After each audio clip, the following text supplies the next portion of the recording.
नमस्कार मंडळी, रामकृष्ण हरी. तर आता बरेच दिवस झाले, म्हणजे 2-4 दिवस झालं वैष्णवी हागवणे तिचं आडनाव आहे बरं का. शशांक तिच्या नवऱ्याचं नाव आहे.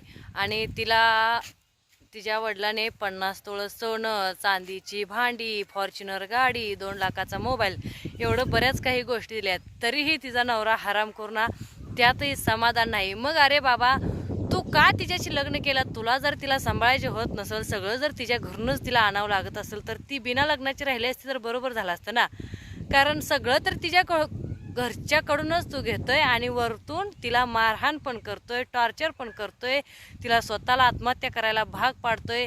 अरे मूर्ख माणसा, तू जन्मालाच कशाला आलास? तुझी वृत्ती ना राक्षस नव राक्षसाचा महाराक्षस जन्माला आलास, कळलं का?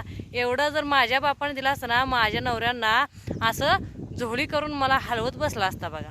आहे का नाही? बरोबर आहे? नक्की कमेंट करून सांगा.